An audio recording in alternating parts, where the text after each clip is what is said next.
Solar power is something that's been used for many decades, but it has yet to be economically viable on a large scale.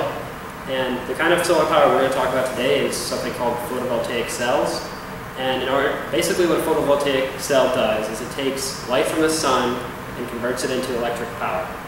And in order to understand that, we have to understand semiconductors. And in order to understand semiconductors, we have to understand the basic properties of an element called silicon. So this is a basic representation of what normal crystalline silicon looks like. What these lines represent are the outer band of electrons in the silicon atom. And silicon normally has 4 electrons in that band, but it has room for 8, and this gives it the tendency to share with its neighbors, and this leads to the crystal structure of the silicon. So this is what we would call N-type doped silicon, and basically all that means is that it has a net negative charge.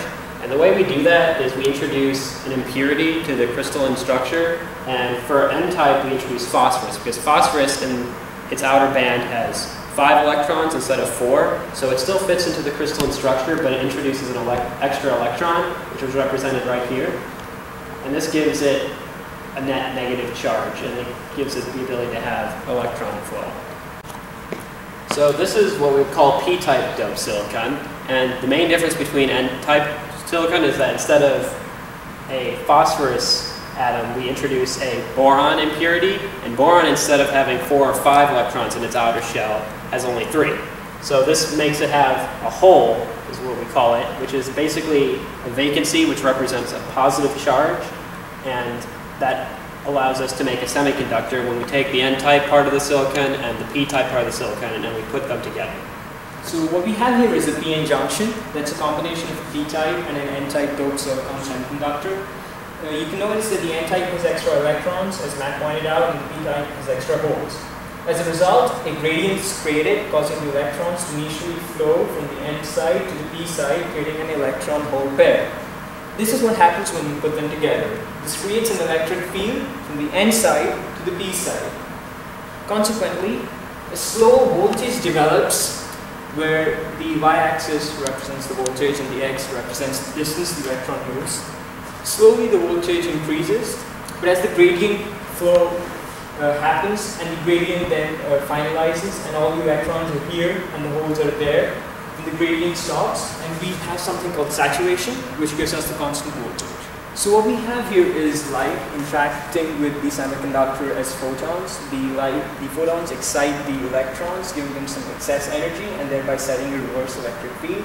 Consequently, the electrons end up going back towards the holes, which is due to the breaking of the electron-hole pair, and a reverse electric field, a slightly stronger one due to the extra energy present in the electrons, is set up. Consequently, we get a net electric field, which is this minus this, and that gives us the net current flow over a period of time, leading to a potential difference, and thereby giving us some current. So here we have a multimeter, and it's got 2 leads, and we're going to use this to measure the voltage and the current coming off of our solar cell.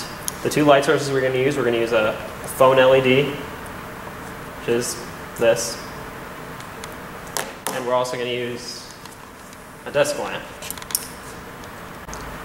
Okay, so first we're going to measure the current coming off of the solar cell with the desk lamp, and we're going to do this by having our leads go onto the solar cell. And then we measure it on the multimeter, and we see that it's 0.7 milliamps, roughly. Now we're going to do the same thing, except for this time we're going to measure the voltage instead of the current.